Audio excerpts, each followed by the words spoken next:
You've been told a real man carries it alone. That's not strength. That's isolation. A prison sentence you willingly accepted, locked the door, and gave away the keys. Here's what nobody tells you. The strongest thing a man will ever say is, I'm okay. Not because being broken makes him weak, but because admitting it is the only door transformation has ever walked through. Tonight, four words that could change the back half of your life. Admitting you're broken unlocks real transformation. Stay with us as we unpack this profound topic with the intention of liberating the men of our society on the hearts of men.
I spent so long thinking I had to fight this by myself. But I can stand here today because y'all stood with me. Because you stood with me. We got you. Always. That's right, man. I ain't alone anymore. No, you're not.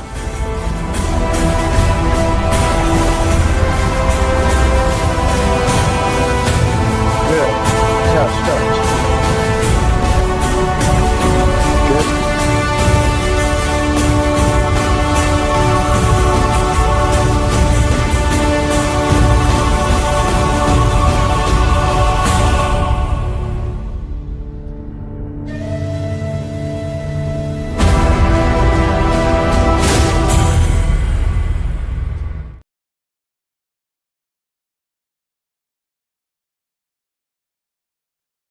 Good, good evening, and welcome to this week's episode of The Hearts of Men. My name is Dwayne Dwyer, go by the Mindset Coach, and I'm joined by my brother, son of Timothy, the available man, Mr. Tawami Gaddy himself. Bro, how you doing on this beautiful Friday evening? Man, I cannot complain. It is Friday. I'm here with my big bro. You already know it's about to go down. I'm excited. I'm excited for it. Yeah, man. Yeah, man. Me too. Been a pretty busy week. Had a lot of moving parts, and some moving parts you guys are going to get to see. So we'll look forward to sharing that stuff with you guys. Look forward to you guys participating in it as well because I am anxious to see how you will benefit from it. And make no mistake about it, I think that is the just kind of like the foundation of it all. Like seeing the outcomes that you're experiencing. A lot of great feedback coming from counting sheep and losing souls. So thank you guys for that. And that being said, man, if you have not picked up your copy, go ahead and scan the QR code up top so that you can get your copy. Because, like I said, at a later point in time, we are going to have a kind of like a book review for everybody who purchased the book and everybody who wants to participate. We're going to get together and kind of talk about this book and not only just talk about the things specific to this book, but kind of like what you got from it. Because it's a lot of things that are going on here. So thank you guys for your support and greatly appreciate that. Also, for you guys who want to support the community, that's what that QR code is. So again, every gift that you give the community, we greatly appreciate it. It goes back into the community so that we can give you things as well. So again, greatly appreciate that. Look, I want to say welcome to the livest chat in social media because listen, you guys show up. I can't say that I can't say that enough. You guys show up.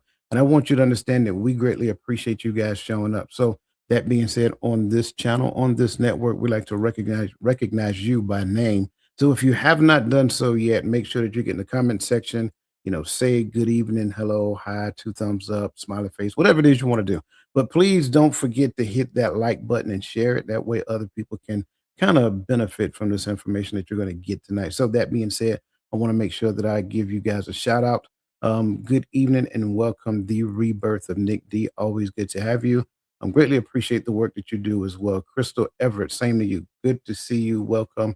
And again, greatly appreciate the work that you're doing behind the scenes. Miss Robin Brower, good to see you and welcome. His Divine Appointment, good to see you and welcome. Atlas Keys, the Key Realtor, good to see you and welcome. Yes, it's Maya. I didn't do the head snap tonight, so don't judge me, right? But yes, it's Maya. Good to see you and welcome. And again, whoever, I think there you go, Queen V, good to see you and welcome as well. Again, Skincare by Loretta James, good to see you and welcome. But again, wherever you are, Facebook, YouTube, Instagram, LinkedIn, get in the comment section and let us know that you're here. And not only that, make sure that you are participating in the conversation, share your thoughts, ask questions, because again, you guys are a vital part of every show. So, but you got anything you want to you over there booting up, man? What you got? No, man, it's sometimes I miss my brother because I had a petty moment in my head, and I was like, yeah, if he was here, it'd have came out. And then I'm like, well, since we committed, nah.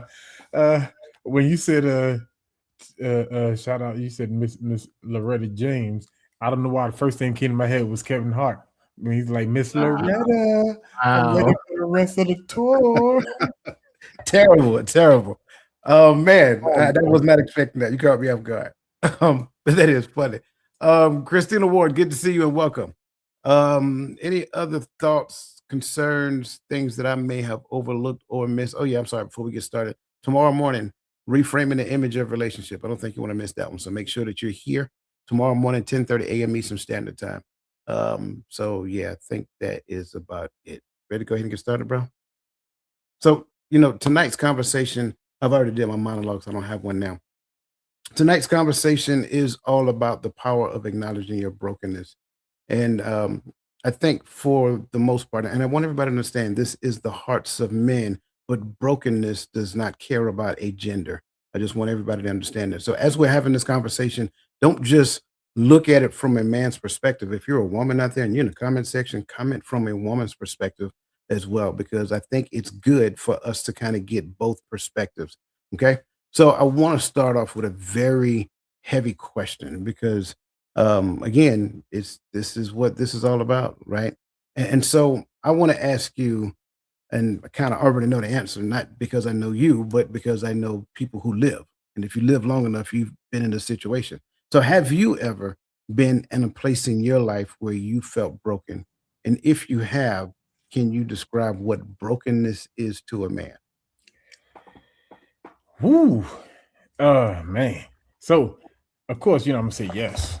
And probably, and not probably more than once in life. And one time probably more recent than people would expect. And for me, I only made one promise to myself in life, and that was, when I grew up, regardless of what I became, what I did for a living, if I had family, that was, that was where my mind and my heart went, to where to make it, because that was something that I did not see that often in our community growing up. So I was determined not to complete cycles. And then, two different women. And this is, you sit there and you're like, dang, am I really that bad of a person? But you start looking and I didn't start, but when you have to actually apply what you see, the things that you realize are systemic in our community, or that's just widespread. I don't even, yeah, no, it's systemic too, but widespread in our community, and then it hits you. So for me, brokenness as a man, losing a job only breaks me if it keeps me from being able to feed my family, right? If people are not picking up where I'm putting down. So for me, like that brokenness, especially as an adult, as a grown man, has only to do with the ability to be what I'm supposed to be, or spiritually and biologically designed to be to my children, right? And so both women both had the idea that it was more important for their children to be raised by their family versus their children's mother and father. And so to have your children drug across the country, I would say for me as a man, that's enough to break you, at least for a little while. You can't stay broken. I think it's interesting how identical our responses are, because I think for me, given the understanding of what manhood is all about, providing and protecting, that's pretty much all I heard growing up. Pretty much, given the glimpses of what I did see, those men provided and those men protected, for the most part. And I think moving into adulthood, getting married, and out there wearing my uniform, being all I can be, and ensuring that lights don't ever get turned off, ensuring food on the table, and all these different things, being able to provide them with the things that they wanted to do, not necessarily limiting them to the things that needed to be done. But then it got a point, and I'm not speaking for you, I'm speaking for me specifically. It came to a point that I've tried and we've had conversations, and I've tried and we had conversations, and we went to counseling and done this and done this. And it was just like a moment I remember distinctly, to where it was like the last straw. It was like the straw that broke the camel's back. And I literally told her when I got off that plane that I'm going straight to the lawyer's office, because in my mind, I didn't know what else to do. I was broke. I was at the point that I started questioning who I was. I was at the point to where I questioned everything that I was doing, because it's like, man, I'm I didn't go, I don't get it.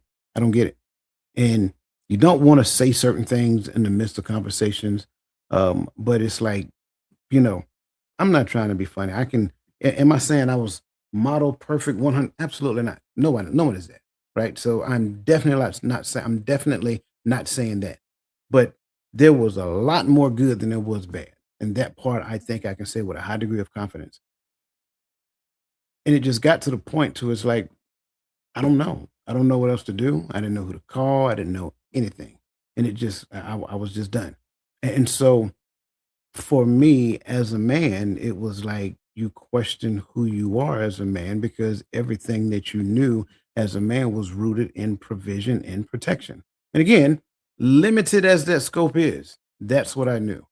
And I'm not saying that the scope was accurate. I'm just saying that my understanding of manhood was just limited to that. And if I couldn't do that, like you just said, like what that's kind of like my core existence. I can't really have a hand in raising my kids and all these other great stuff. So, and I'm not saying that it's only a man's responsibility to raise the kids, but I'm saying with us together, that's what we're supposed to be doing. And I was just frustrated, bro. And I wouldn't even put that add on the backside of what you just said, because when we had, now please love me as I use this reference, because I'm not talking about the organization, but what we the people was standing for, right? So you remember when the whole BLM thing, you know, and to almost be made to apologize, to have to remind people that Black Lives Matter, right? It's crazy that you have to remind a nation that you predominantly built, that you matter, right? Um, but in the same token, I feel the same way with the statement you just said. We're not. I don't have to say, mothers matters as well, because we live in a society that hyperfixates on motherhood and takes almost all emphasis off of fatherhood when talking about parenting. And so I'm not apologizing for bringing that awareness that, hey, fathers matter, and we have to get into a place to where men don't feel some sort of way when someone say mothers matter, and women don't feel some sort of way when men say fathers matter. In fact, we should be saying it for you. The fact that we have to champion that is Yeah. the problem. You know what I mean? I could just stop right there. No, you're good. You're good. No, you're absolutely right. And what I was explaining more is that I wasn't saying that the only reason I wanted to stay was for the kids. That's not what I'm saying. Even though I'm not gonna lie, at times we kind of use that as a talking point. You know what I'm saying? So no, you're absolutely right. And I think you're spot on as you say that, because I mean, that's just the world that we live in. And we joke around as it pertains to it when it comes on to Father's Day versus Mother's Day and all those other things. But again, that's a whole different talking point. But again, it's the brokenness, and I really would like to see in the comment section. Like I said, I understand this is the hearts of men, and the question is specifically to a man from another man. But don't be afraid to tell us what it looks like, from your perspective as well, because men don't know, not unless you have an honest conversation with someone and just share it. And that's the beauty of this platform. Like, no one is going to say, well, that's not what brokenness look like to a woman, especially if you're a man. So that's just it. So I just want to kind of share that. And as we're getting ready to dive into it again, if you have not done so yet, make sure that you hit that like button. Make sure that you share it. Because again, this I think is going to be a lot that we're going to unpack. That said, we're starting with talking point number one. And talking point number one is all about admitting you're broken is strength, not weakness. I say again, admitting you're broken is strength, not weakness. The world trained men to equate silence with strength. But naming your brokenness out loud is the single most courageous act a man can actually perform. And the mislabeling of it as weakness is costing men their lives, if you really think into it. Now, Brene Brown said also, vulnerability sounds like truth and feels like courage. Truth and courage aren't words, aren't always comfortable, right? They're not words that's always comfortable, but they're never weakness. And scripture tells us in 2 Corinthians chapter 12, verse 9, it says, and he said unto me, my grace is sufficient for thee, for my strength is made perfect in your weakness. Now, that said, there are roughly about 65% of men say they're hesitant to seek professional help for stress, anxiety, or depression. And when a national crisis text service looked at who reaches out, fewer than 1 in 5 messages came from men, even though men account for about 80% of U.S. suicides. This fact was cited in 2025. Men aren't just struggling, they're speaking up less, right? They're not just struggling, they're speaking up less, which to me is a recipe. So I want to ask you a question as it pertains to this, Gary. Why do so many men experience asking for help as losing their standing as a man? And where did they first learn that, in your opinion? So I think for me, I have to answer this question kind of backwards. Kind of have to start at where did they experience it first, because then I think there we get into the why um, as it develops. So I'm looking at 3 different points in a man's life to where this lesson, the way we've experienced it, becomes detrimental, right? Um, and hopefully you haven't experienced all 3, but I believe all men have experienced at least one of these moments, right? One is when your mama punch you in your chest and tell you shut up, you're a boy, right?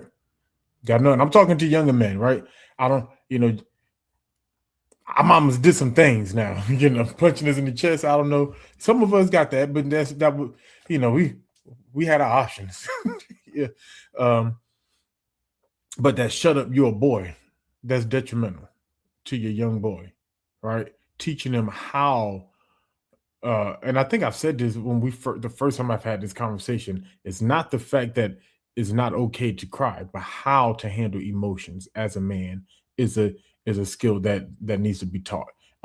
Secondly, if you have your father in the home, I think most men have experienced the first time the father had to show that he didn't have it in front of his children. You see that sign of needing help actually start breaking him in real time if you see it on his face. And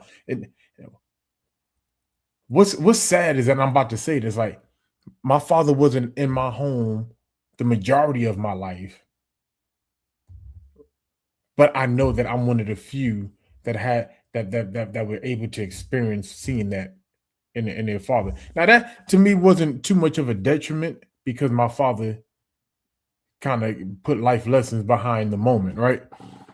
And he lessened the blow. But I was I was so focused on my father's reaction in those moments. I was watching how he responded to needing someone else because he was always the guy that everyone needed. You know, he was Superman for us, like everybody said about their daddy at moments, right? Um, and then the hardest spot is when you become a man, and the first time your your first serious girlfriend, your wife or your whoever, hopefully not not not not your children, dismiss the moment you try to open up and let them know that you needed them. And when and the way that is handled, the way that moment, that initial moment is managed, will determine, I would say, at least the next 5 years in his emotional availability when it comes to communicating in that situation. And so I think because we experience it from different levels, which I was just trying to show, like which one comes first.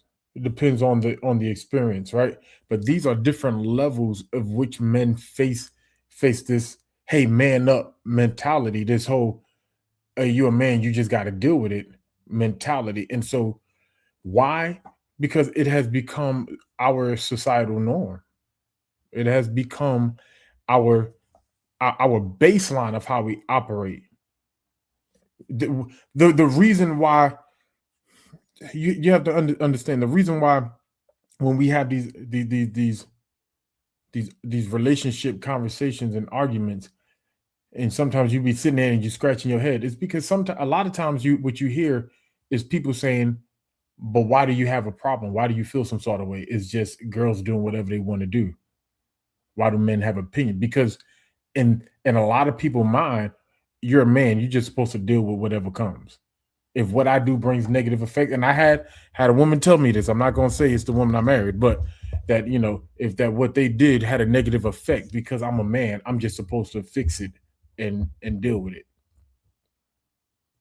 it. Exactly. So I'm a hold right there. I'm laughing because I remember hearing something similar to that years ago. It was different though. It was said in jest, but nonetheless, it still was said. Um, I'm agreeing with you. I think the first level or the first issue is that's what we're seeing modeled, right? You know, why do so many men experience asking for help as losing their standing as a man? Because we never really seen growing up men asking for help. It's not something. It wasn't the norm. Then you go back to your upbringing, right? Get up, stop crying, wipe that dirt off. You know, you had the commercial that said, "Never let them see you sweat." Well, we had a secret, you know, conversation to it. We were told, "Never let them see you cry." You know, stuff like that. And it sounds almost comical, but no, it's really the truth. That's just kind of like how it was. So we never really seen it modeled before. So never really seen men asking for help. We were raised in a culture that said, "Hey, if you can't get it with your own means, then you don't need it." So at the end of the day, there's no need to ask nobody for help. But it's like it kind of shuts off an aspect of who you are and have a better understanding moving forward, right? But then where did they first learn it from? I can't necessarily say whether the teaching came before the modeling or the modeling came before the teaching, but nonetheless, the first hint of it reinforced the other one.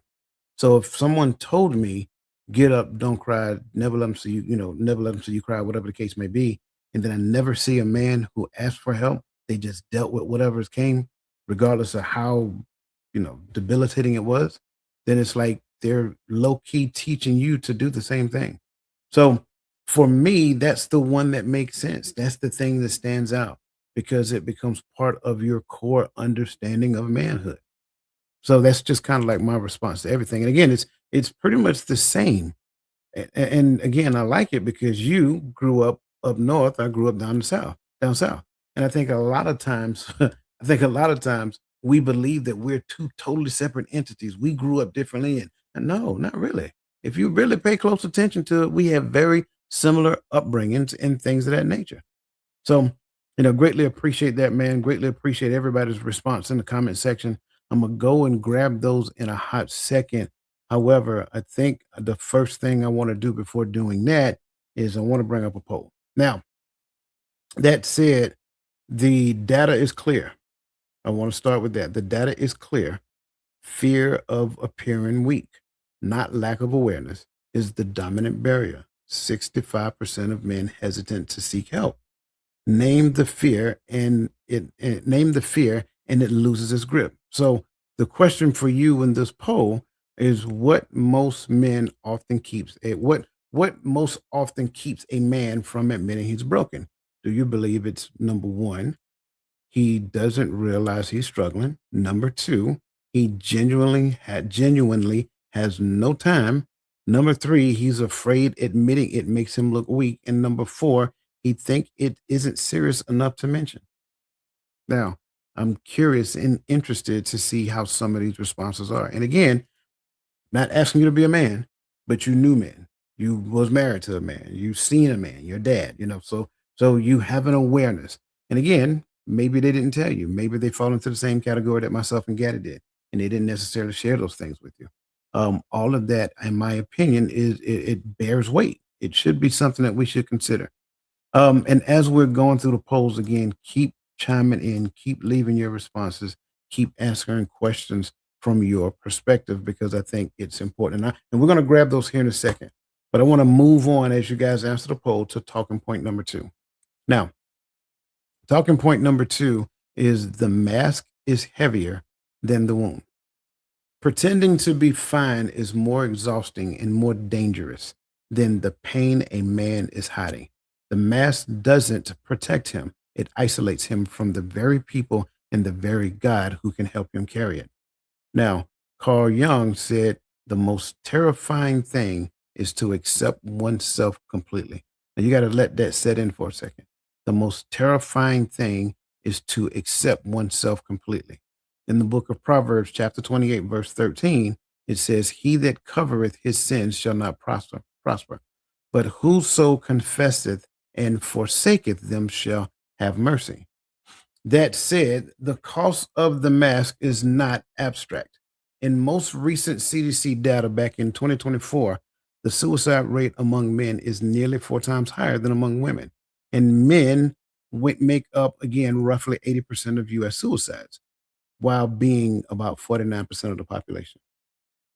See, now it starts to take full circle. 80%, 49%, less than half of the population, but make up more suicides as it pertains to it. The mask is not harmless. It is heavy enough to be fatal. So, bro, my next question for you.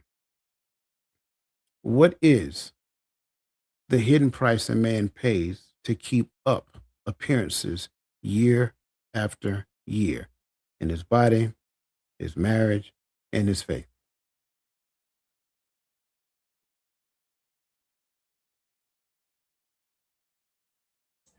It'd be nice if I unmute my button too before I start talking. Man, but in his body, marriage, and his faith, it makes it interesting. What is the hidden price a man pays to keep up appearance, right? To keep up an appearance, a lot of times mean to swallow a lot of pride. And what I mean by that is there's a lot of things that you allow slide for the sake of peace, for the sake of not hurting people's feelings, for the sake of whatever the scenario is. I think a lot of times what men do is we don't want discord, so we'll settle for quietness, that kind of peace, right? So we know here in this community what we're talking about when we talk about our different pieces, right? And so, but because of that constant holding everything in, that constant not showing a certain level of emotion, so you're not looked at as weak, so you're not looked at as not capable as a man, or because you feel, sometimes it's because I don't feel like anybody really cares. That's the silent part that a lot of people don't talk about with men. Everything else that I said, yes, and more. But the hard part about why a lot of men stay quiet is because we don't really believe you care, right? And who's you? Whoever we're hiding our emotions from, right? Not necessarily because we can't express it. It's because it will be mismanaged if it's expressed. At work, sometimes it can be looked at as weakness if we express. And so because of these things, we hold and we bottle everything in. And so body, we already know how that added stress plays on our body, right? And everything, all this information we putting out is for education and entertainment purposes only. Just got to know that. So, but excuse me. But when we say that, that's added stress on the body is known to cause issues. Some of the same issues that your diet will cause, like your blood sugar will be irregulated, your blood pressure will be irregulated. Been known to lead to heart attacks and strokes and stuff like this, migraines and all kind of things that can happen because of added stress. That's the toll it takes on your body. What it takes on your marriage, in your faith, see, in your body, this all plays a part because it now has a mental effect on you. Now, see, because everybody talks about emotional availability, I can't have no emotional availability if I don't have no mental availability. Because I've practiced so long shutting out mentally so I can survive in my current situation that at some point I forgot how to turn it back on. Because now mentally, I forgot how to mentally show up in the home because I had to shut out in the home so I can ignore the constant disrespect, the constant undermining, the constant I've got to do it my way. I'm like, because I'm telling you, you snatch your man out of his position, his ability to lead in the home, he will shut all the way down. And you'll just have him, he'll just show up, pay the bills, and go lock himself in his office room, whatever he got, he gonna lock himself in it. You wonder why that man's spending, and contrary to popular belief, you wonder why that man's spending extra time on the throne with his phone, because he don't want to come out. He's found a quiet place, right? And we laugh about it, but a lot of people have a lot of the other assumptions, but really, I hate to put it that way, but and byproduct, your marriage, not just your marriage, but even your relationship with how you're raising your children, the thing you start compromising because you no longer have the energy to exert into proper discipline sometimes because your mental is not there. You're like, I'll deal with that later. Y'all go in your room. And now they just got away with whatever they did. Last year, you asked about his faith. Listen, after you snatch that man's ability to lead, that man's ability to be vulnerable in his own home, his ability to have a conversation with you about things that he's dealing with, the next thing that goes is his identity. Who am I? I don't even have respect in my own home. How can I go to work and be a supervisor here? How can I lead soldiers? I can't even lead my own home. I don't even make decisions where my own money gets spent. And I got but now my identity is being messed with. Yes, that's affecting every space that I'm in, but now it's affecting my faith. Why? Because without identity, well, the problem is because my identity probably wasn't rooted in the word and in the Most High in the first place. But but because of that, and that finding that space, when I lose sight of that identity, now because of that, I don't even know what I believe. Or even if I don't know what I believe, I don't even know if I'm good enough to come to the Most High right now. I'm too broke. You can be broken enough that you feel too broken to come to the Father. It's exhausting to bring your brokenness to the Most High. Let's just call a spade a spade. A lot of people we go out there and we start witnessing to people and act like it's just easy money. Just come to Jesus. Come to Jesus right now. Right? We remember the song. Right. And we think they just gonna come run. Do you know the ones that came to the altar that you didn't go get off the street? You know, some of them been fighting their way to that altar for 20 years. And they get to the church and some of y'all treat them like, never mind. That wasn't the question. So, but that, to me, that hits all three of this right here. So I think that identity really comes back in everything. I believe everything I said actually goes into all three of these layers, and it plays a part in me being able to show up in every space. I have to show up for my own health. I have to show up for my own marriage and my own family. I have to show up in my faith, right? Because what is my faith without works? I can't work if I don't show up. But guess what? I ain't working because I don't believe that I am called or capable to work, because I don't have my own identity. Man, this rabbit hole goes deep. I can keep going, but I'm gonna shut up, sir. It's so let me apologize to everybody first. Apparently, I have the wrong polls loaded. So you got the first snippet of the poll for tomorrow. So you know that's you're already ahead of the program. So I do apologize for that. But don't worry, I got some questions for you guys coming up after this one. This is a very interesting question, and if we're careful, if we're not careful, then we will think they're totally separate from one another. This is separate from this one, which is separate from this one, and it's not. They're all interconnected, and I mixed them up intentionally. They're not in order, right? At least not in the right order. And the reason why they're not in the right order is because in most cases you were never taught them in the right order. So you were taught body management first before you understood marriage. And then in most cases, faith came afterwards. Sure, we may have attended church later, when you were younger, but that was just it. You were just going to church. And I can't speak for everybody out there. I can only speak for myself. You was just going to church. You wasn't retaining anything coming out of church. It wasn't like you was doing a Bible study in the home. And we didn't have a home that looked like what the Bible says. So at the end of the day, faith wasn't first. Body was first, right? Now, that said, we lived according to the better right ministry. Use what you got to get what you want, right? Or it's a man's world. Either way, whichever way you want to go. So now the body became first, then the marriage, now the faith, right? Because in all actuality, now church, you still went to church in between all of this. Church just wasn't the primary thing. Why? Because your faith was not the primary thing that your identity was rooted in. Now, for anybody who is disagreeing with what I'm saying, unless you can say honestly within yourself that your faith was the primary thing that your identity was rooted in, with a certain degree of honesty, then the only other alternative is like, yep, I get it. What he says makes sense. So body first, then marriage, then faith, right? Or the image of either or, faith and marriage, however you want to look at it. Why does this matter? Because what I'm seeing in my life is the evidence of what I'm actually believing.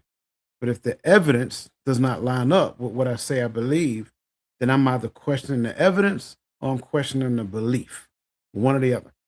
So if I'm married now and the evidence in my home does not line up with what I say I believe as marriage is supposed to be, now I'm questioning either self, body, or I'm questioning what's on the outside marriage. That is it. We may have gotten married and may have went to church in the beginning and put on a good show, but then eventually going to this church kind of fade to black because one part of say I ain't going to that church no more. I get it, right? I understand. And so because this person stopped going to church, then the idea is that, well, I'm gonna keep going because this is the right thing to do. Well, no, maybe not, but okay, I get it. So one is at church, one is at home. But again, we're talking body, marriage, and faith. And what we don't necessarily grasp at that particular point in time is faith encompasses all of it. Faith encompasses marriage, faith encompasses body. Because ideally, what you believe according to your faith tells you what to do, how you are supposed to behave according to your body, and how you're supposed to behave in the marriage. But if we disconnect them and think them are things that we do, then that's what we'll do. So what we'll do is we perform in our body. So we go to the gym, we get fine clothes and all that other great stuff. We put on our best versions of ourselves at work, looking the part, but then go home broken, right? We go out in public, everybody think everything is just fine, but we go home and we go to the four corners of the house and don't even talk to one another. We may not even be sleeping in the same bed at a certain point in time, right? And so that being said, there is a huge disconnect.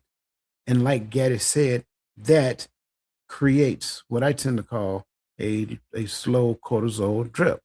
It's like being in a low grade of fight of okay. Let me ask it like this. I want you to put a chat or a one in the comment section if you ever experienced this at any given point in time in your life. You was at work. You tried to stay at work for as long as you possibly can. Or your spouse is at work and you were fine while your spouse was away. But the minute you walked through the door or the minute your spouse walked through the door, you started feeling some type of anxiety, some type of angst within you, simply because in your mind, you know, it was only a matter of time before it popped off. If you ever experienced that in your life, I want you to put a number 1 in the comment section. There's 1. There's 2. There's 3. Get my point now? So we cannot say that these things are not connected. How you view your relationship, so now moving forward, what does that create? That creates lowered defense mechanisms in your system, that increases opportunities for you to get sick, and increases opportunities for dis-ease, right? Because you are in a constant state of dis-ease, therefore disease becomes available. So you get sick for no reason, always something going on, get headaches, all these things happening, high blood pressure, like Gaddy says, so forth and so on. All these things are happening. Why? Because you're in a constant state of heightened awareness.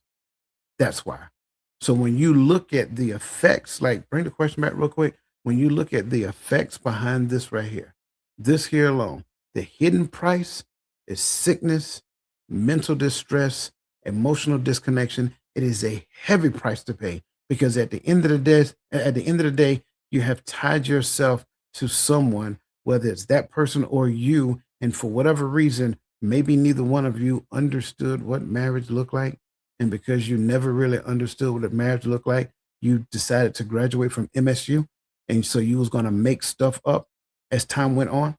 And because you decided to make stuff up, that other person didn't agree to it, or I didn't agree to it. And so now we're going back and forth, constantly arguing, upset, in a state of non-cohesiveness in a space where collaboration is supposed to be. That's it. I hate to say it that way. And it's not so much, I think I seen somebody, I don't know who it was, somebody's made mention of outside. Yes. The outside will always confirm what you believe on the inside. So if you ignore the outside, then you're missing a large piece of evidence that your life is supposed to be grasping so that you can understand what you say you believe. But if I keep ignoring the external evidence, there is no evidence that I have to test what I believe. So it has to go that way. And it's an unfortunate thing, but it is. Go ahead. I don't think a lot of people understand. So I like that you said that. I don't think a lot of people understand the mindset concept, right? I remember one time I wrote a sermon, I preached a sermon, said, it's all in your mind, right? Because it's how you allow it to develop here will determine how you begin to express it, and you know what you feel about your belief, about all of these things, about what's going on, because your perception of what's happening, right? The idea of that mind over matter, we always see people use that for something physical. Or someone broke the Guinness World Record swimming across the country, swam some all the way to California. Somebody walked all the way to here. What? Right. So we get that mind over matter, but people don't understand that the scripture's been teaching that. I don't know how many verses you need that talks about changing the mind. Like, it's not like, yes, the external things come and happen, but this is why, and is you'll make the mistake, just like many of us have made the mistake, thinking that it's something automatic. I get to a level to where it's just automatic. No, you have to wake up and go after it. That's why he wakes up and he delights himself in the law of the Lord. Like he's going after after the thing. But that's what we have to do with the mental. These trials, we know the scripture tells us these trials are going to come, but be of good cheer. That's a mindset change. For I have all overcome the world, right? Like these are we're not really understanding how this works. It's not an automatic turn on, but every day you got to feed the mind so you can psych. And it sounds crazy, but so that you can psych yourself out of focusing on the things that are here to distract us from whatever the goal is. My bad, coach. No, you're good. You're good. I'm agreeing with you. And again, that's an important part for us to understand, right? We cannot ignore, and I'm glad you guys picked that up. You cannot ignore what's going on the outside, because the thing that's on the outside is sharing with you that this is the thing that you created. Therefore, that is the evidence of your faith. So now either faith itself is wrong, which it can't be wrong, or the evidence is not lining up with it. So there has to be a disconnect. The evidence is the evidence, and the faith is not wrong. So now, if it's not the evidence and it's not the faith, then it has to be the belief. So now the belief has to change in order for me to change my belief, because God gave me the faith. My belief was shaped. So somebody got that, then they got that. But if they miss it, go back and listen to it again, because that's the key to it all. It's not the faith. The faith was given to you. It's not the evidence. The evidence is the evidence. That is the facts. So again, either evidence is wrong or my faith is wrong. Well, neither or. So okay, well, if that's not right, they're not wrong, then what's the thing that's wrong? It's the thing that is actually adding fuel to it. It is the belief, because the belief is the only thing that changes. The faith doesn't change. It's the belief that changes. So now you got to change your belief if you want to change your belief. So now, how do you change your belief? You got to go back and unpack your bags. You got to go back and unpack everything that you thought you knew. And there lies the problem, because most of us, and I talked about this, but 2 weeks ago in Coach's Corner, most of us actually have guardrails and protectors around the thing that you know, and you're fighting to keep it simply because you know it. Well, here's the deal. Nobody has a responsibility to fight you for it. So the long as you want to keep it, fine. You'll get to keep it. So give it up. Let it go. Maybe you'll get some, maybe you'll move beyond and get out of that space. But that's the key. Real quick, since I apologize again for the poll. Let's go back and grab some of these comments, and I'm gonna start up here with Nick D's comment, all the way at the top. This goes back to the beginning where she said, "Men in my family were not allowed to show any type of weakness. If they did, the women basically took over control of everything because they assumed the men could not handle business, etc." Not gonna say I've seen that as well. Next is His Divine Appointment said that my dad doesn't let anything surface emotionally outward. And see, that's exactly what I'm talking about. Like, we have this notion that you got to be harder than woodpecker lips until you learn something different. Yes, yeah, I said that, harder than woodpecker lips. Y'all can use that. I don't patent it. Yes, as Maya, she said, yes, on my father's side, most of them served in the military, common denominator here. That culture is of sucking it up was passed to sons, and it's debilitating. Yep, that's the thing that's taught in the military. So most people who are in the military, that's what we're taught. We're taught to suck it up, deal with it, drive on. So yeah, thank you for sharing that. Miss Christina Ward, she said a lot here. Okay. One part of brokenness for a woman such as me was having to play the woman and the man. Hold on, I'm sorry. The woman and the man role, pay bills, take care of kids, food, school, sports, doctor appointments, etc., because the father was never there. And I did not have family, just myself and the Lord. So I salute you, gentlemen. Fathers do matter, but as many are absent, and that's the sad part. Lately, it has been both ways, the mom and the dad dip. Raising 3 kids on my own into their adulthood, no child support, no dad around, only the Lord. Man. So thank you for sharing that, number one. And you guys should remember Christina Ward. She's been around. She had a different name on YouTube. I can't remember what it was. But raising something for Jesus. I think that's what it was. Anyway, there are situations, and I don't think it's as many as we believe, right? There are situations to where men don't want to be fathers at all. I'm just going to say they don't want to be fathers. I think that's not the rule. I think that's the exception. And I think a lot of times what we do, and I'm not downgrading anybody's experiences, I say this.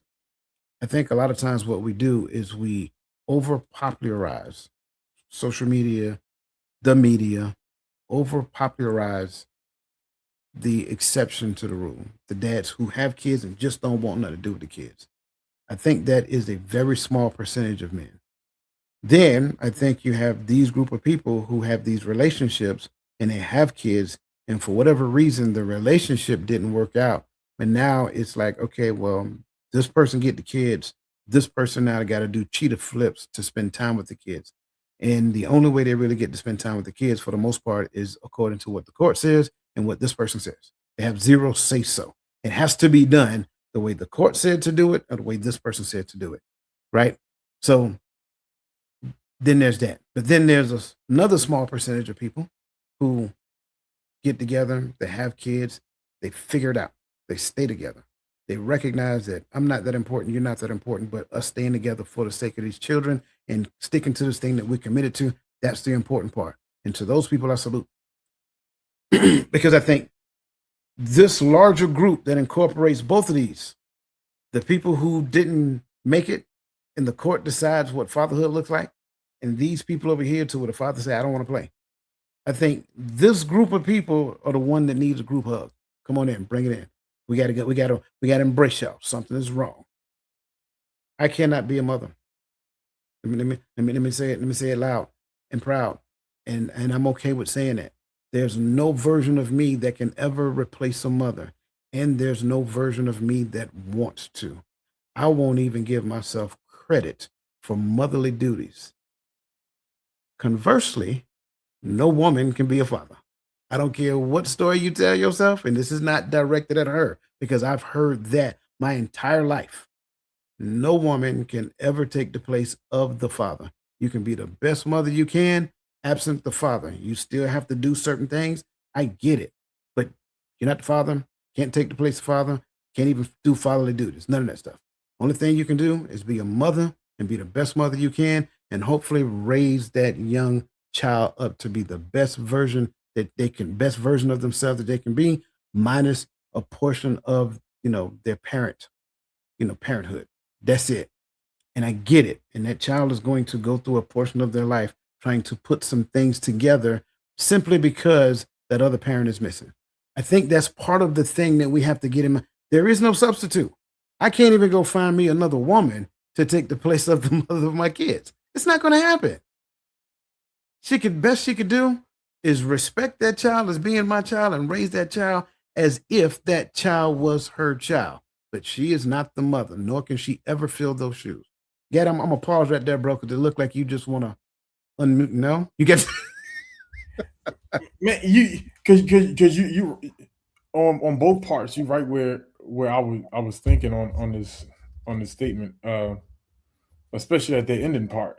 I think the reason why it's important to say this, right, and let's say this, and Miss Christina Ward, she understands that this is not pointed at her, but let's make this very clear. We have to tell the truth in order to fix the problem. You are not playing mommy and daddy. Your children are fatherless. You're not playing daddy and mommy. Your children are motherless. Listen to how that sounds, how bad it sounds when it comes out. That's the problem. And everything that we've been saying is how we sustain the problem. But everything that we've been saying here at the Mindset Academy, this is how we walk past that. We have to say it. We have to acknowledge it. This is why we don't live in my truths, and we don't live in Coach's truth, and we don't live in our person. We live in a unified truth, and that truth is what truth is. And at the end of the day, we have to make it. We have to say it loud. These children are out here being raised with no fathers. There's no, you're not playing both roles. They have no father, and that sounds bad because that is that is a negative on the physical, the mental, and the spiritual level. That negatively impacts that child, whether it's mother missing or father missing. But we have to say it out loud so we understand how serious it is, so we can actually stop fixing it and keep talking. Yeah, man. And again, I want to say again, and Christina, thank you so much, because I mean, she know we're not attacking her because we've had this conversation, but I just want to thank you for sharing that. Because trust me, it is a very, it's man, it's not. I mean, I think Gaddy said it plainly. It's not a good thing for a father to not want to be a father. You know what I'm saying? Like it's there's going to come a point in time in that man's life, whether that child is in their teenage years or 30 plus years old. So they're going to recognize how big of a mistake that they made. And then they're going to attempt to reconcile with that child. And unfortunately, they're going to be at that child mercy. And I pray to God that that child is merciful to actually attempt to have that relationship, that connection at that stage. But it's like the longer you wait, it just creates a bitterness, a callous, just kind of like a rebellion at that point. So, man, whatever dude out there right now that hears this, if there is a separation like that between you and your child, man, go fix it, go make it work. So, all right, man, I think we've been on that long enough. Got to keep going. I think that takes us to talking point number 3. And again, thank you guys, man. You guys are awesome. Talking point number 3 is that you cannot heal what you refuse to name. I say it again. You cannot heal what you refuse to name. I say it again for the 3rd time, and you just heard it again because Gaddy said it a second ago. You cannot heal what you refuse to name. So you have to stop trying to sidestep what it is and call it by its name. You go in the Bible and Christ okay, I'm not going to do that right now. Okay. Transformation does not begin when a man feels better. It begins the moment he tells the truth about where he actually is. Naming the wound is not the end of the strength, it's not the end of his strength. It's the start of his healing. Not everything that is faced can be changed, but nothing can be changed until it's faced. James Baldwin. John 8:32 states that, and ye shall know the truth, and the truth shall make you free. Now, statistically speaking, naming it is exactly the step most men skip. Only 41.5% of men with mental health conditions receive treatment, compared to 56, almost 57% of women. Again, from the National Alliance of Mental Illness. More than half of men who need help never name it to anyone who can help them. Now, Gad, I want to kind of jump over to our question here. And before I give Gaddy our question, I want to give you guys your question first. Because me and Gaddy has been going there and I've been kind of robbing you and depriving you because I messed up your poll. I apologize. So for you, what is the one truth, in your opinion, a man is most tempted to keep hidden, even from himself? And I want you guys to share it. Even if you're not a man, that's fine. Like I said, you've been married, you've got fathers, whatever that looks like. You got brothers, so you know men, right? What is the one truth a man is most tempted to keep hidden, even from himself? Now, get him. As they're answering that, I want us to answer this question.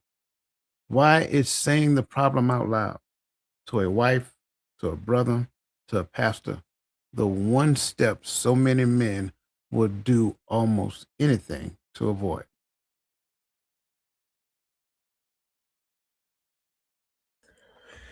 Man, the difference between reading a question and hearing you say it out loud, man, because when you were saying it, it's just like, bam, scripture popped in my head, and I was trying to see how fast I could type it in. But man, I love that you asked the question, like, why is saying the problem out loud to a wife, a brother, or a pastor the one step many men will do almost anything to avoid? is because I can no longer I can no longer leave this thing unattended to, and I actually have to begin the uncomfortable work of addressing it, putting it on the forefront, and focusing on it long enough to fix it. And here's the thing: the confessing the part, the confessing, even when the scripture tells us to confess our sins one to another, the moment I tell you what I'm struggling with, I now have to take accountability for it. The acknowledging is a step to accountability, but accountability ain't completed until action is taken to correct whatever the fault is. And so I think we miss this step because, and let's just talk about men today. We live in a society, period, that we teach everything except accountability. We run to people because they're suffering from their own decisions, right? And we're running behind people. Oh no, it's okay. It's not okay. It's going to be okay. You keep on crying because you did it, right? To figure it out. Like, that's the one thing I do miss about when I was growing up. It was pressed upon us to figure it out, especially if it's something you did. All right, go for it. Even if we messed up when we were playing the game, all right, go back out there and figure. You come back in the house crying because you lost, because your cousin keep beating you at the same game. And guess what your daddy and your big brother's gonna keep telling you to do? Go out there and do it again. Go ahead and lose a fight in the 90s. You know what you finna go outside and do? Fight again. Knuckle. It's like we had to face the idea of failure and go see. And that's why I didn't have a problem growing up with that, with the emotions conversation, because I was taught why. No, don't cry yet. Go back out there and handle your business, and then come back in, and then we could cry. Let's see how much, because you don't want to cry after you win, even if you bloodied up. But when you win, you don't want to cry no more. Never mind, Coach. You ask your questions today, boy. Before I answer, I want to do something because I asked you guys a question first, and the scrolling. Thank you, Nick D, for changing that for me.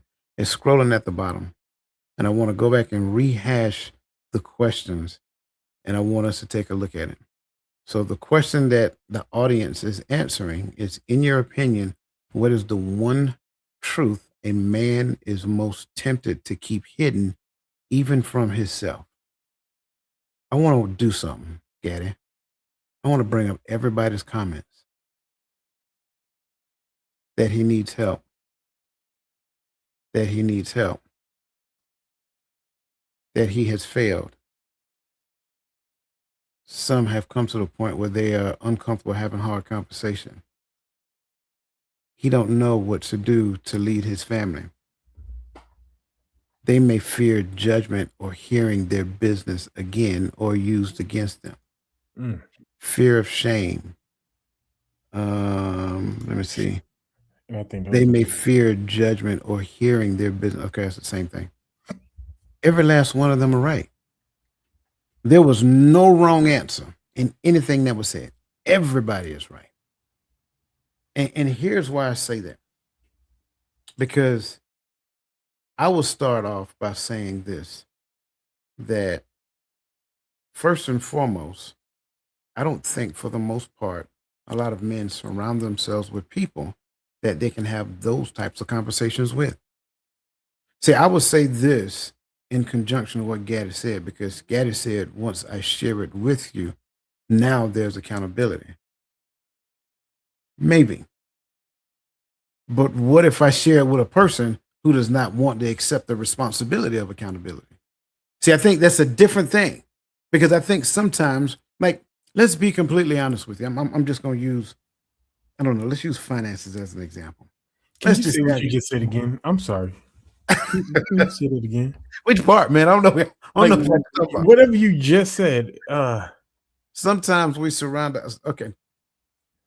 You said that if I share it with you, then I might be afraid of accountability. Mm-hmm. But in most cases, I think sometimes, and I'm saying it differently again, differently now, so I apologize. But I think sometimes we surround ourselves with people who don't want the responsibility of accountability. So, Mm. an example of that, let's just say I'm not good with finances. And I look at my circle. You guys know the saying. Surround yourself with 5 millionaires, you're gonna be the sixth one. I probably missed the numbers up, but y'all get the point. Well, if I surround myself with 5 people who are bad with finances, who am I gonna go to talk to when it comes down to finances? You bad with yours. You can't help me. You can't even be an accountability partner. And here's the sad part about it. I don't think finances is the only thing that we do that with. I think a lot of times we intentionally surround ourselves with people who don't challenge us. And because we surround ourselves with people who don't challenge us, now when I find myself in a pickle, a foot, or whatever you want to call it, I'm gonna go to you for you to be an accountability department. No, you're just gonna be a consoler. Because in essence, that's what most people want. See, I'm loving all of these responses. He don't know how to lead his family. So who am I going to talk to? Somebody who ain't leading their family? He may fear judgment. I'm going to talk to somebody who ain't got no judgment in them. You can't judge me because I know something about you too.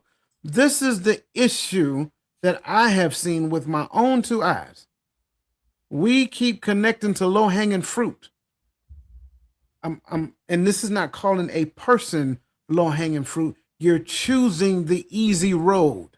They are choosing the easy road. I don't want you to say anything about me, so I'm gonna surround myself with a person. You can't say nothing about me because I know too much about you. Go ahead, bro. Is this why we only talk to people that agree with us? Yes.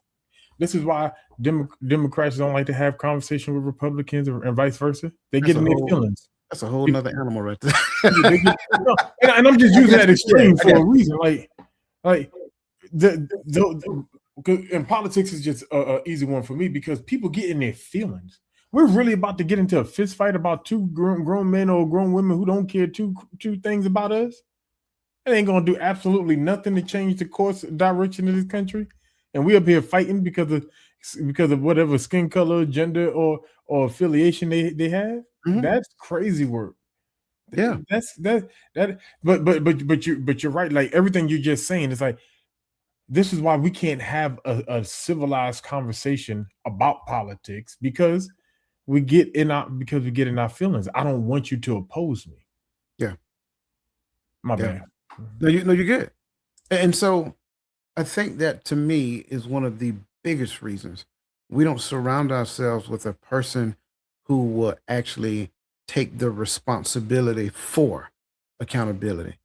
See, I have to be responsible first. I say it again, I have to be responsible first.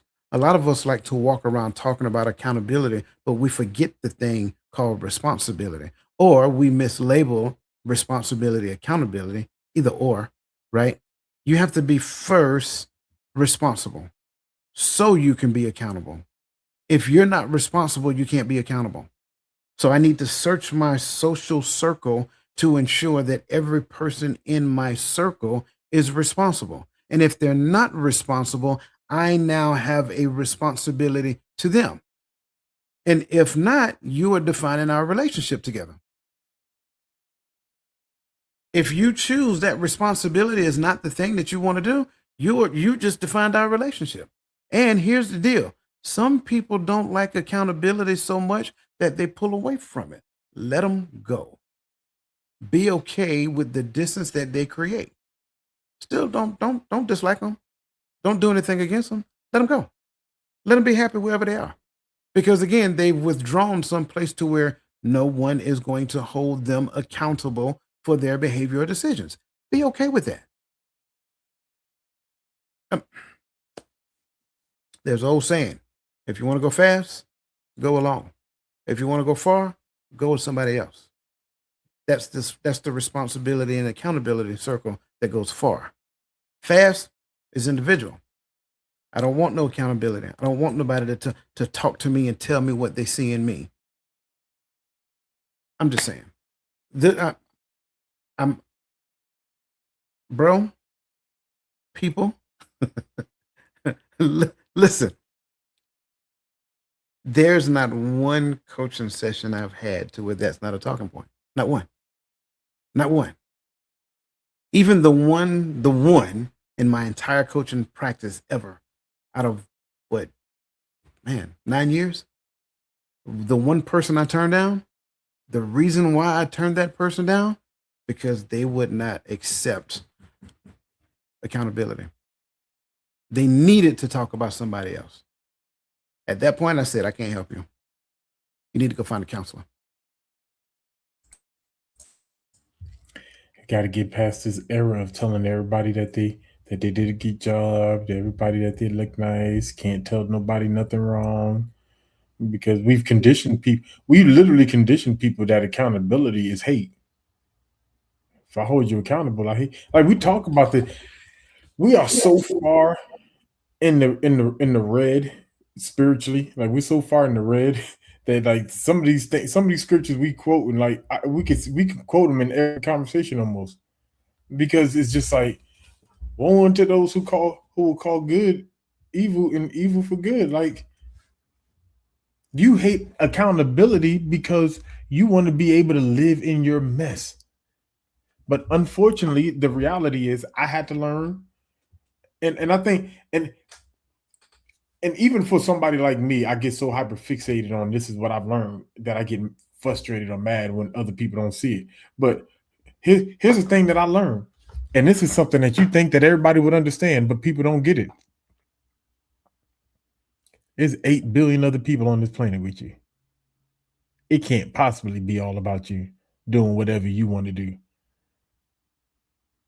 You got to know that what you do affects somebody else, whether you understand that or not. It does. That's why you need accountability, because we miss the mark every time when we get selfish, and that's what lack of accountability shows, is selfishness, and we miss the mark. You're never going to find the Most High. You're never going to meet His mark as long as you think that this is a you game. You know what every relationship problem breaks down to? Every one of them, it breaks down to responsibility and accountability. That's it. That's it. I can't stress that enough. Every relationship problem goes back to those two things: responsibility and accountability. What am I responsible for, and what am I asking for accountability of? That's it. That's always the answer. And here's the funny part about it. Not only that, I also believe that a lot of times, and I'm just going to talk about me for a second, because I'm the safest person to talk about, because I want to offend nobody. When I was younger, I did not know. That's kind of going back to what we're saying: provide and protect. What am I responsible for? In my mind, it was provide and protect. But the true answer, everything. That was the answer that I did not know. I was responsible for everything. And seeing this, not seeing this growing up allowed me to relinquish most things. Because if it didn't fall into the realm of provide, protect, and respect, that's let me tell you something. You want to make a man mad? Let it fall under respect. He's going to argue with you tooth and nail. Guarantee it. But because I didn't know, then I didn't realize I was responsible for everything. But once I learned that, I was like, oh, okay. Now, here's the kicker that most people don't want to hear. Who am I responsible to? See, most of us believe that I'm responsible to her. Wrong. I'm not responsible to her. I'm responsible to the Most High. And I'm going to have to give an account for that. Now, here's the kicker. It's going to make a lot of y'all like hit the off button, close your laptop, walk out the room and throw something against the wall, probably throw your cell phone. Who is she responsible to? See, most of y'all say the Most High. She's responsible to him, me. That's what the definition of two become one means. But see, we don't get that. We don't understand that. We still talking about we're two separate individuals. No, but you're not. Read the scriptures. It never said that. It says, no more twain are they. So he's responsible to the Most High. She's responsible to him. Now we have some responsibility established. Now accountability must happen. So when she sees me messing up, she is now my accountability partner. Say, hey, can we talk for a second? Because you're responsible to him, and I'm seeing what you're doing, and I'm not chastising you. I'm not judging. I'm not yelling. I'm just bringing it to your attention and let you do it as you may. That's it. Easy conversation. Not you talking to him like he your child. But here's the best part about it. It's the exact same thing the other side as well. Because if before he got married, he was studying, he understands what the bride of Christ looks like. So he has a working knowledge of what a bride is. So when he sees you not being a helpmeet, like, hey, can I talk with you for a second? Because, this kind of goes outside of what we agreed to. Mm-hmm. Not chastising, not judging, not cussing out, not any of those things, because she ain't your child. So now you have responsibility established, you have accountability established, and most importantly, you have understanding in the household. Never had that. Bro. You, we ain't gonna get to the last point. Mess with you. I'm just saying, no, because back to the woe. See what I say? I can keep quoting the same scripture. Isaiah said it. Woe unto them call good evil, evil good. We putting. Understand, ha Satan, and ha just means the, right? Satan means adversary. So the adversary, right? So Satan in his name. See, when you start pronouncing things different, you lose it. Satan, Satan. That's what he said. So the adversary, ha Satan, right? So the problem is we don't understand that what the enemy is coming to do is to create a counterfeit version of everything the Father is doing, right? And when we realize that and we go back and we analyze, this is why the only way that you are supposed to discern is based upon what is written in the. Stop discerning off of your feelings.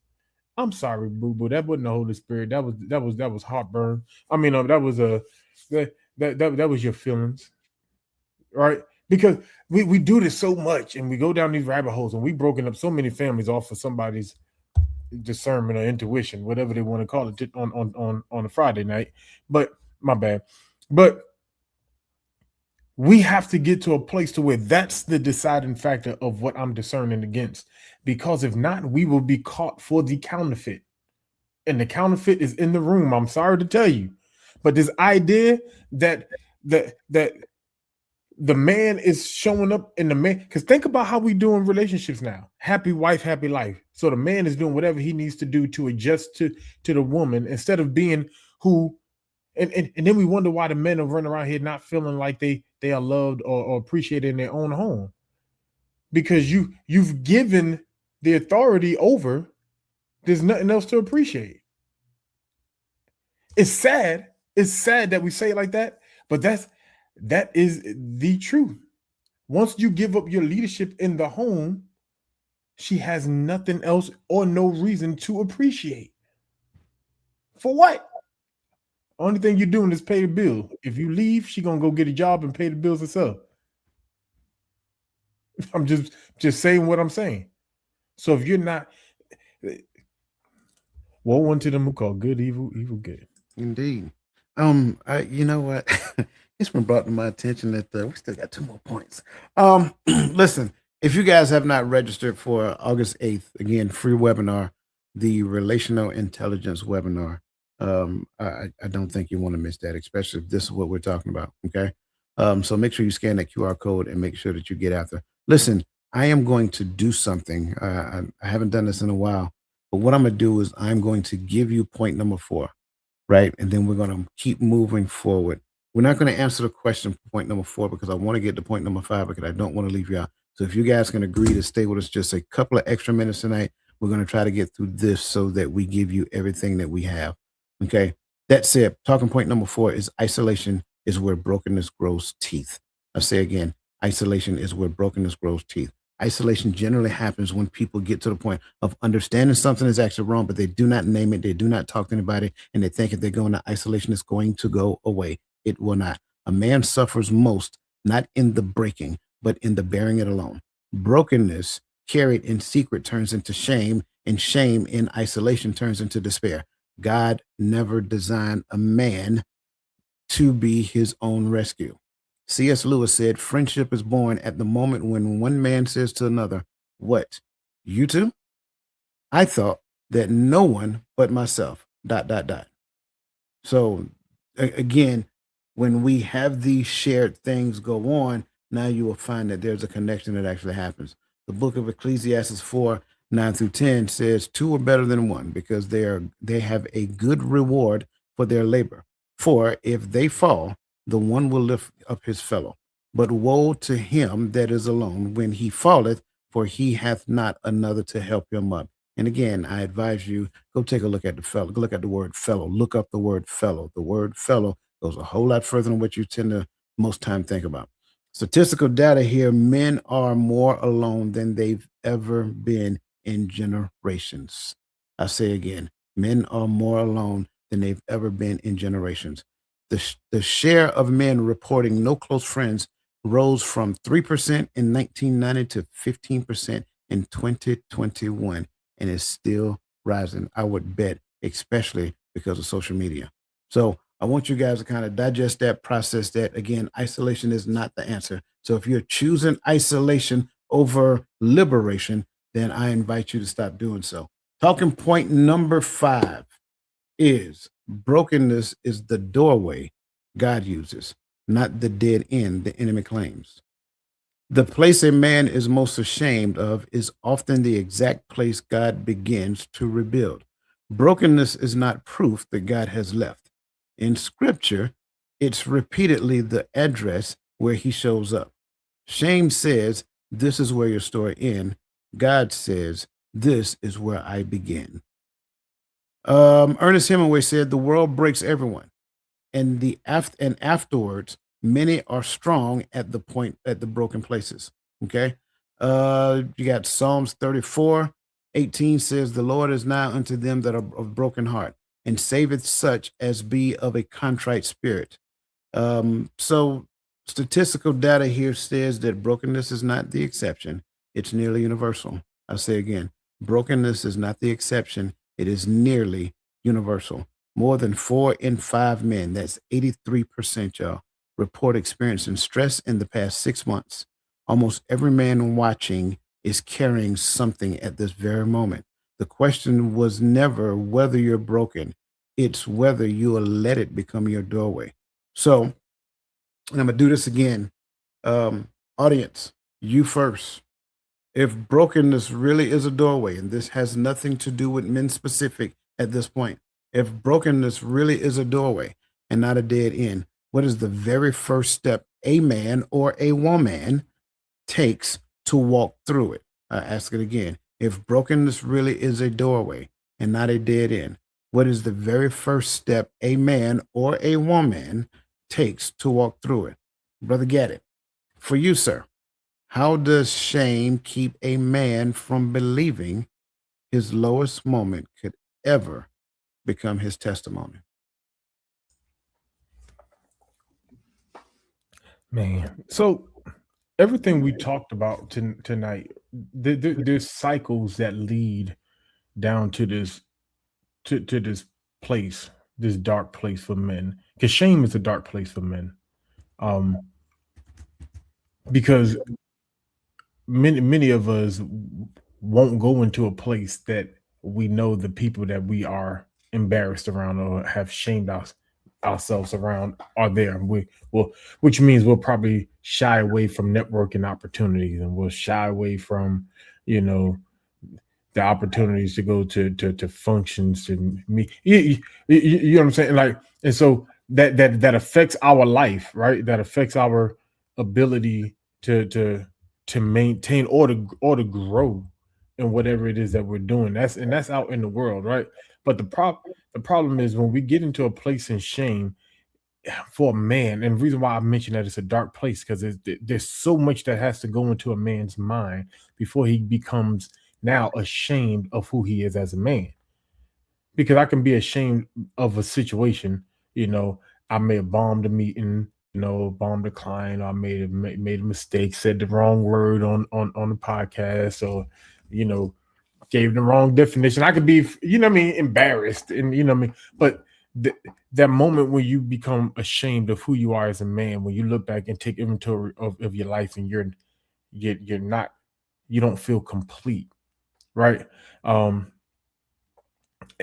we're going to pivot it, but a lot of people don't realize that this thing is heavy on men. And the question is, how does shame keep a man from believing his lowest moments can ever become his testimony? Because, and what tends to happen, the coach talked about the people who don't want to accept accountability, the responsibility of accountability, but then there's the people who don't want to see you succeed, period, that are masquerading as friends. And a lot of these people are hanging around as leeches, and you're going to them for good advice, and they're giving you all the good advice to keep you trapped in your cycle and keep you down. Because here's the reality. There's somebody that hangs around you just to put you down because they can't keep up with where you are or where you're going. And these are, whether you're male or female, this is a reality. And so when we get around people like that, they feed that shame as men. They feed that because they live off of being able to lord over you in your lowest. There are people out there that know that you specifically, that if you rise up out of your shame and walk into your true identity in the Most High and in Christ, that you cannot be stopped. But some people fear of that your success will be their downfall, and so there's people that secretly plotting against you, right? And so these things, we got people that speaking negativity into us. We see everything. We see people that are younger than us, doing better than us, getting degrees higher than us. Yes, sir. I have a question. Mm-hmm. Because if everything we just talked about, and I'm speaking about a specific group of people first, and I make it make sense. Mm-hmm. If everything that we just talked about was true, always had been true, that the husband is responsible to the Most High, the wife is responsible to the husband. His success is her success is his success. But then there's this hint of competition that exists between men and women. But yet we're talking about the shame that God has placed responsibility on in the home. Wouldn't it just make sense that she speak into him in his lowest moments so that shame does not exist? That would make sense. That would be for her betterment. Is that not an easy solution? Why is that so hard to do? Because somebody's telling our women that they're supposed to be in the position of the man. Mm. And so we compete. If I got to compete with you to be a man, I don't want to be in that space. I just want to hear you say it, really. But that's real talk. Listen, people, we need to stop competing. That's all it is. Gad is not my competition. Gad is my brother. Listen, if y'all really let this set in, if you were in the household of faith, if you were in the body of Christ, I'm not competing against you. You're my brother. You're my sister. That's the answer. None of you, man or woman, should ever exist in shame because it stifles the information flow between you and the Holy Spirit. You don't see yourself as viable. You don't see yourself as being worthy enough to hear from him. You're ashamed. You are literally, and I'm sorry, Gad, I feel like I just cut you off. I apologize. Cause I was just sitting here just stewing on this, man, because you was right in there. But it's like you don't see yourself as being viable enough to be husband. You're ruminating on the thing that you've named within yourself but haven't named out loud. You already got the name. You keep thinking about it. You keep focusing your attention on it. So how can I be the person that's responsible to the Most High for my family when I keep focusing on the thing that I did that actually pulls me outside of his will? You did it, own it, announce it, accept it, repent, move on. That's the answer. But you keep thinking on it. You're trying to keep it a secret. And here's the funny part about it. And I know I said it before, and get I'm gonna be quiet, man. Let you finish what you said. My mess up is your mess up. Your mess up is my mess up. We in this together. Al Jarreau. I don't know why we have this individualistic idea of what marriage. That is so wrong. And I know this ain't the marriage show, this the man show, but the man is supposed. Okay, y'all get it. Y'all get it. But it is. Does the marriage not start? The buck not start right here? I mean, this is and too often we allow the conversation to start somewhere else, but the conversation starts right here with men. There's men coming together to have this conversation. Where are the men at? Where are the men at? Absolutely. And so when I look into the chats and I see, we have these conversations every week for at least the 3 years I've been getting on here with you, bro. It feels like longer than that. But in that time frame, I'm looking like we're having these great conversations. Where are the men at? And so it makes me inclined to start to believe that the men don't, even though we know the numbers don't say that, but make you want to believe the men don't want to make this thing work. Or maybe somewhere along the lines, we started viewing each other through the same lenses of our mothers. And so we don't like each other just like they don't like us in a large part. In a large part. I'm not talking about totality, but and so we don't support when other men are trying to lift up other men like we're supposed to. Indeed. I'm sorry. No, you good. You good. You said something. I refuse to comment on it because that's going to start another rabbit hole. But you're right. You're absolutely right. Listen, I know we went a little bit overboard real quick. I want to kind of get into our final thoughts because, again, I do not want to rob you guys of anything. I robbed you enough of talking point number 4, but I know you guys are in it and on it. So, so I got it. But that being said, this takes us to our bittersweet moment, our final thoughts.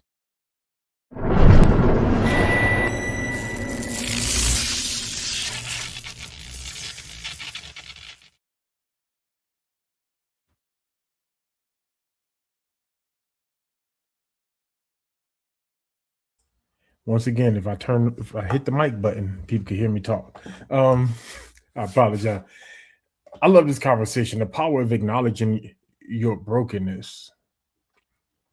There's a moment. I did hear when Coach said that loneliness is where this thing, brokenness, grows teeth. But sometimes getting to a place where the noise can stop can actually give us that time. You got to use that alone time wisely. All right. You get that alone time. You have to get there to start to analyze exactly where we are, where we're going, and what steps we need to make right here where I'm at right now to get there. Because what's happening is not working. A lot of us can agree on that in a lot of spaces in our life, that what we're doing right now is not working. But now that I have openly admitted that my brokenness in this area, calling that area out, now I can begin to make a plan on what it looks like to take steps in the right direction of becoming whole. Becoming whole, of course, in the Most High. But I love that you brought that up, because one of my favorite scriptures that I bring up all the time is Isaiah 28, right? And we always talk about when he said, when he tells them line must be upon line and precept must be upon precept. But I love verse 13, right? When we talk about brokenness, especially that last point. He says, "But the word of the Lord was unto them precept upon precept, precept upon precept, line upon line, here a little and there a little, that they might go and fall backwards and be broken and snared and taken." Sometimes we look at this brokenness as if it's the end of the road or the end of the rope, as if we're just going to let go and we're just going to fall off. No, brokenness is opportunity. So you got to change your focus on your lens so that you can see things in its proper perspective, because your brokenness is not the end. It may be the end of an era that you're in now, so that he can begin to put you back onto the potter's table and begin to spin the clay over again, because it's something new that needs to be done. But here's how it happens. You have to fall backwards and be broken. This is what the word of the Most High does. So if you think that you're going to escape brokenness by chasing the Most High, wrong. It's going to be embraced, because the word is going to break you. It's going to expose you. Then it's going to break you. Then you're going to realize the only thing left for you to do is to allow the potter to put you back on the potter's wheel. Stop trying to think that you can make it yourself, fix it yourself, get there on your own. We can't. We need the Most High. We need the Holy Spirit, and we need each other. That's all I got. Y'all know I can keep going. I love this conversation. Man, I love it too, man, and I greatly appreciate you being there. I think this is probably one of the most important things that we don't talk enough about. We don't necessarily talk enough about brokenness and what that really means. And I think sometimes what we do is we overvalue the fact that we have been broken, looking for sympathy and all those other great things, and we undervalue what that brokenness actually means and what it can actually do for us. See, no one is rejecting your experience. You've been through something. We've all been through something. The thing that I've been through is no more important than the thing that you've been through. The thing that I've been through is no more worse. And in some cases, some of us been through some very bad things, right? But I can't say that what I've been through was worse than what you've been through. Only thing I can say is that I experienced it and it affected me in a particular way.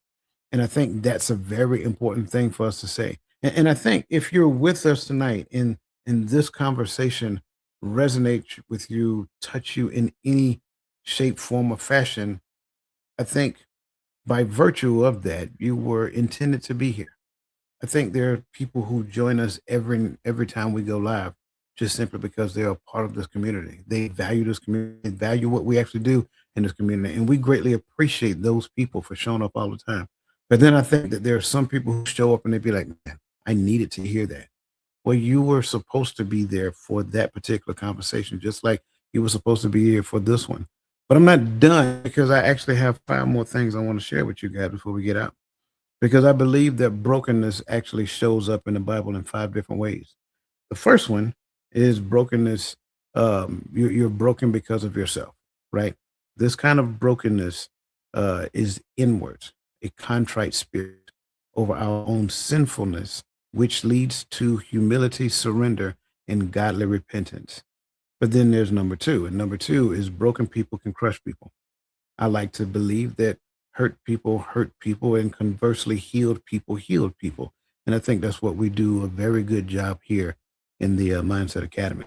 But broke people hurt people, right? And it's true what they say.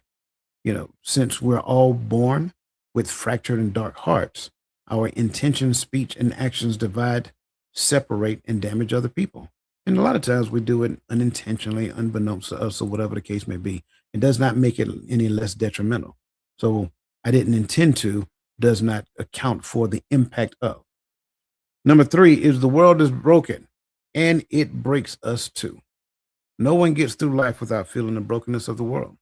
If you've ever gotten a shocking phone call or suffered an intense physical sickness or lost someone you love, then you know exactly what I'm talking about. Number 4, broken lives unexpected beauty.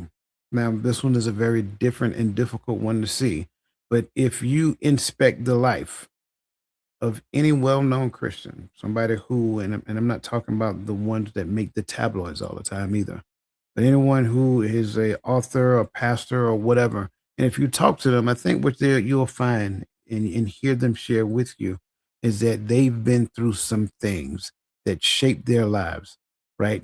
Bringing them into moments of strength, but they can go back to that point, which they will call a dark moment. And then the last one is what I would call a broken Christ for broken people.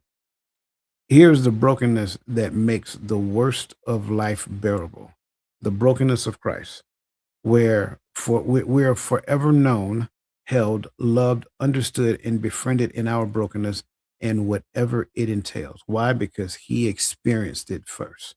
And so I think when you look at all of these things combined together, and whether you agree or disagree, that's not the point. The point is whether or not you can see or not see. And if you can see that just based upon virtue of anything that was shared tonight, not only do I commend you for being here, I applaud you for being here. And one last time, I share with you, that's not the only thing we do. Scan that QR code. Make sure that you're with us on August 8th at 10:30 a.m. Eastern Standard Time, because I think that we're going to share some things that's going to continue to develop you and understanding. Plus, there's something free in there as well. So why not get the free? Okay. Listen, you guys are awesome. Greatly appreciate you. Brother Gaddy, as always, man, I appreciate you. I love you, bro. I love all you guys in the chat. Again, tomorrow morning, 10:30 a.m. I'm about to say EM, 10:30 a.m. Eastern Standard Time, reframing the image of relationship. Make sure you show up early. Show up early, because I think I got something for you. So that being said, listen, you guys are awesome. Let the best versions of yourself be a blessing to somebody else. And we will see you guys in the morning at 10:30 a.m. Eastern Standard Time.